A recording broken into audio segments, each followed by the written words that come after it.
Darkness वाला, उससे heavy duty, यानी कि 4-4.5 हजार कॉपी निकलने वाला। और जो रेगुलर हम लोग उसको 7-7.5 में भी बेचते, क्योंकि ये व्यापारी लोग लेते हैं, बहुत रेंट पे लगाते हैं, उन लोगों का ज्यादा काम रहता है, तो ये प्रिंटर जरूर लेते। तो जिसको भी चाहिए हैवी ड्यूटी का काम है तो आपको आधी कीमत में मिल जाए, यानी कि 3,500 में दे रहे। मॉडल नंबर की बात करें तो HP 2035, गूगल में सर्च करो फिर मंगाओ। कोई जबरदस्ती नहीं, आप गूगल में सर्च कर लो फिर मंगाओ। आपको पसंद आएगा तो ही ऑर्डर दो, नहीं तो मत दो। लेकिन हमारा वीडियो पूरा देखना, कार्ट्रिज केबल सब इसमें फ्री दे रहे, कोई ऐसा एक्स्ट्रा नहीं ले रहे, 3 महीने की वारंटी देते ही।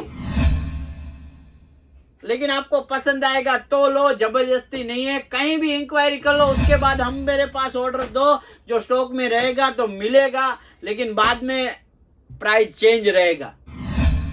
जो ऑफर में वीडियो डालते हो उसका प्राइस अलग रहता है, फिर आप इधर आते हो फिर बोलते हो यार वो प्राइस में नहीं मिलता है। तो जिस दिन ऑफर रहता है उस दिन आप आने वाले हो तो टोकन डाल दो, 500 रुपया भी टोकन डाल के बुक करवा दो।